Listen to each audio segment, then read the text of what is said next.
मतगणतरी માટે તૈયારીઓને આખરી ઓપ આપવામાં આવ્યો છે। રાજ્યભરમાં મતગણતરીની તૈયારીઓને આખરી ઓપ અપાયો। ગુજરાતની 25 બેઠકો પર મતગણતરી હાથ ધરાશે। રાજકોટની વાત કરીએ તો કણકોટ એન્જિનિયરિંગ કોલેજમાં મતગણતરી કરવામાં આવશે અને જેને લઈને તૈયારીઓ પણ કરી લેવામાં આવી છે। ચુસ્ત પોલીસ બંદોબસ્ત ગોઠવવામાં આવ્યો છે। ભાજપ કોંગ્રેસના કાર્યકર્તાઓ પણ અહીં એક્ટિવ મોડમાં જોવા મળી રહ્યા છે।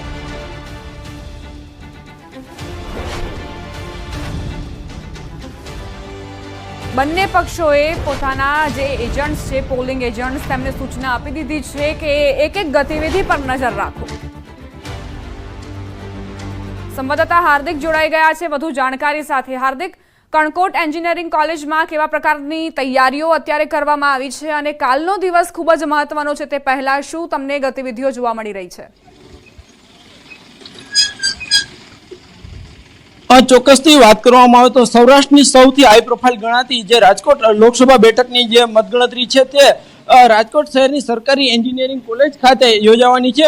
અત્યારે અહીંયા જે છે પોલીસનો ચુસ્ત બંદોબસ્ત ગોઠવી દેવામાં આવ્યો છે। આપ સીધા જ દ્રશ્યો જોઈ શકો છો, મતગણતરી કેન્દ્રની અંદરના દ્રશ્યો છે કે અત્યારે અહીંયા આવતા દરેક લોકોની અવરજવર પર નજર રાખવામાં આવી રહી છે।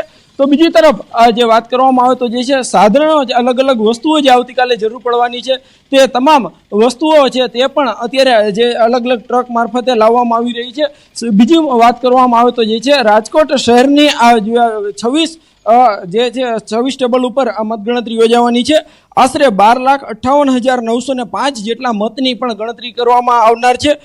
ખાસ કરીને જે છે ઈવીએમ છે દરેક વિધાનસભા દીઠ 14 ઈવીએમ છે તેના પર મતગણતરી થશે। ખાસ કરીને વાત કરવામાં આવે તો જે છે મોટી સંખ્યામાં અહીંયા પોલીસ સ્ટાફ પણ તૈનાત રહેશે। તો બીજી તરફ જ્યાં કણકોટના જે રોડ છે તે વન વે જાહેર કરવામાં આવ્યો છે। ખાસ કરીને જે છે રાજકોટ શહેરની આ બેઠક છે તે ખૂબ જ હાઈ પ્રોફાઇલ માનવામાં આવે છે। ત્યારે જે છે આવતીકાલે જે ભાજપના દિગ્ગજ નેતા જે છે પરસોત્તમ રૂપાલા અને કોંગ્રેસના દિગ્ગજ નેતા પરેશ ધાનાણી છે તેમનું ભાવિ અત્યારે ઈવીએમમાં સીલ છે। ત્યારે આવતીકાલની મતગણતરી થયા બાદ ખ્યાલ આવશે કોણ જીતે છે અને કોણ હારે છે। જી બિલકુલ, આભાર હાર્દિક જાણકારી આપવા માટે। તો 4 જૂનનો દિવસ ખૂબ જ નિર્ણાયક અને મહત્વનો, કારણ કે પરેશ ધાનાણી અને પરસોત્તમ રૂપાલા બંનેના ભાવિ આજ ઈવીએમમાં સીલ થઈ ગયા છે અને તેની મતગણતરી કાલે હાથ ધરાશે।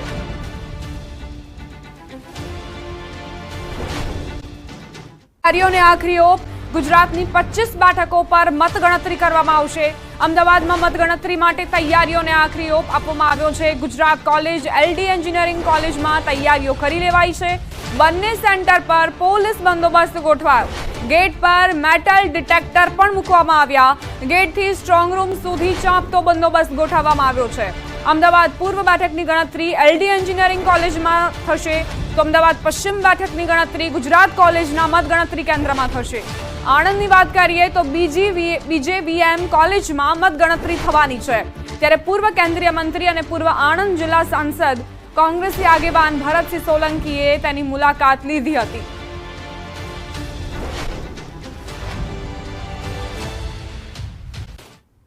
तपास हाथ धरी। वडोदरामां शिक्षण विभागना परिपत्र अंगे विवाद। स्कूल परिवहन में बाळको साथे अनिच्छनीय बनाव बने तो जवाबदारी शाळानी होवानो परिपत्रमां उल्लेख। शाळा संचालक मंडळे कह्युं, खानगी वाहनों में आवे ते विद्यार्थीओनी सुरक्षानी जवाबदारी अमारी नथी।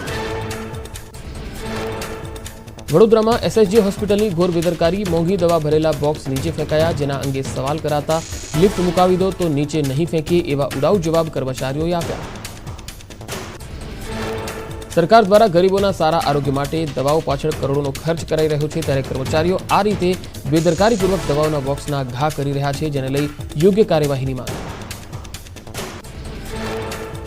सूरतना उमरा गामना लोकोए कर्यो हल्लाबोल। ग्राम पंचायते फाळवेली जमीन पर ट्रस्टीओए फूड कोर्ट बनावता नोंधायो विरोध।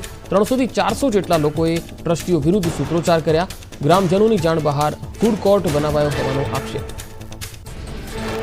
वर्ष 1976 में ग्रामजनों फाळवेली जमीन में जाण बहार ट्रस्टीओए फूड कोर्ट शुरू कर्यानो आरोप। ग्रामजनों मनपा में फरियाद आपी फूड कोर्ट ने लगावडाव्या ताळा। बीजी तरफ ट्रस्टीओ फाळवेली जग्याना तमाम दस्तावेजो लईने थया फरार। बनासकांठाना पालनपुरनी सिविल होस्पिटल में पाणीनी रेलमछेल। पाणीनी पाइप लीक थता हजारों लीटर पाणी वेरफायुं। मुख्य गेट पर ज पाणी लीकेज थता बहार सुधी पहोंच्युं पाणी। तंत्रए पाइपना समरकामनी कामगीरी हाथ धरी। ફરીદાબાદમાં દાદીની અસ્થિ વિસર્જન કરવા ગયેલા 3 યુવક યમુના નદીમાં ડૂબ્યા. પોલીસે 6 કલાકની જહેમત બાદ કર્યું રેસ્ક્યુ. 3માંથી એક યુવકનું મોત થતાં મૃતદેહનું પોસ્ટમોર્ટમ માટે ખસેડાયો. વડોદરામાં નારેશ્વર પાસે નર્મદા નદીમાં 2 યુવક ડૂબ્યા. બંને યુવકો કરજણના રાલોદ ગામના રહેવાસી. કરજણ ફાયર વિભાગે યુવકોની શોધખોળ હાથ ધરી. અંકલેશ્વરની નહેરમાં બાળકોની જોખમી છલાંગ. નહેરમાં નહાઈ રહેલા બાળકોનો વિડીયો વાયરલ. નહેરમાં મસ્તી કરતા દેખાયા બાળકો. વિસ્તારોની ન્યૂઝ 18 ગુજરાતીની ટીમે લીધી મુલાકાત. ઠેર ઠેર ગંદકીના ઢગ અને રહેણાંક વિસ્તાર નજીક મૃત પશુઓના હાડપિંજર જોવા મળ્યા. તંત્રની ઘોર બેદરકારીને લઈ સ્થાનિકોમાં નારાજગી જોવા મળી. આ વિસ્તારોમાં પીવાનું પાણી ચોખ્ખું આવે છે, પરંતુ ગંદકીના કારણે લોકો બીમાર પડે છે. ગંદકીને લઈ વોર્ડના કોર્પોરેટરને પૂછવામાં આવતા તેઓ હસતા નજરે પડ્યા.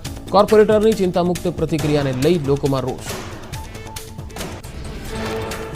ઉનાળુ વેકેશનને લઈને માઉન્ટ આબુમાં ઉમટી પ્રવાસીઓની ભીડ. શનિ રવિની રજાઓમાં હજારો પ્રવાસીઓ આવ્યા આબુ. 5000થી વધુ વાહનો આવતા પાલિકાને થઈ 5 લાખથી વધુની આવક. મધ્યપ્રદેશના મંડલા જિલ્લામાં આવેલા કાન્હા ટાઈગર રિઝર્વમાં 2 વાઘના આકર્ષક દ્રશ્યો સામે આવ્યા. વાઘના આરામ ફરમાવતા વિડીયો થયા વાયરલ, તો ટાઈગર રિઝર્વમાં પહોંચેલા પ્રવાસીઓમાં દેખાઈ ખુશી. એક્ઝિટ પોલમાં ફરી બની રહી છે એનડીએની સરકાર. 8 એક્ઝિટ પોલમાં એનડીએને મળી સ્પષ્ટ બહુમતી. ઇન્ડિયા ગઠબંધનને 120થી 130 બેઠકોનું અનુમાન. ગુજરાતની 26 બેઠક પર થશે ભાજપની જીત. એક્ઝિટ પોલ અંગે બોલ્યા વિજય રૂપાણી. કહ્યું બધા સર્વેમાં એનડીએને મળી રહી છે સ્પષ્ટ બહુમતી. લોકસભા એક્ઝિટ પોલ પર બોલ્યા જગદીશ ઠાકોર. કહ્યું ગુજરાતમાં ભાજપ નહીં મારી શકે હેટ્રિક. એક્ઝિટ પોલ ખોટા પડશે. ઇન્ડિયા ગઠબંધન જીતશે. નવા પ્રધાનમંત્રી ઇન્ડિયા ગઠબંધનના હશે તેવો જગદીશ ઠાકોરે કર્યો દાવો. દિલ્હીના સીએમ કેજરીવાલ તિહાર જેલમાં સરેન્ડર કરતા પહેલા પહોંચ્યા હતા રાજઘાટ. મહાત્મા ગાંધીની સમાધિ પર આપી હતી શ્રદ્ધાંજલિ. જેલ જતા પહેલા હનુમાન મંદિરમાં પણ કેજરીવાલે કર્યા હતા દર્શન. તિહાર જેલમાં સરેન્ડર પહેલા આપ નેતા અરવિંદ કેજરીવાલે હનુમાન મંદિરે દર્શન કર્યા. સાથે જ માતા પિતાના આશીર્વાદ લઈ બાળકોને ગળે મળ્યા કેજરીવાલ. સુપ્રીમ કોર્ટે 10 મેના રોજ ચૂંટણી પ્રચાર માટે 21 દિવસના આપ્યા હતા જામીન. 4 જૂને મતગણતરીને લઈ અમદાવાદમાં તૈયારીઓને આખરી ઓપ આપી દેવાયો. ગુજરાત કોલેજ એલડી એન્જિનિયરિંગ કોલેજમાં બંને સેન્ટર પર પોલીસ બંદોબસ્ત. ગેટ પર મેટલ ડિટેક્ટર મુકાયા. ગેટથી સ્ટ્રોંગ રૂમ સુધી ચાંપતો બંદોબસ્ત ગોઠવાયો. લોકસભા ચૂંટણીની મતગણતરીની તૈયારીઓને આખરી ઓપ. વલસાડ ડાંગ બેઠક પર 24 રાઉન્ડમાં થશે મતગણતરી.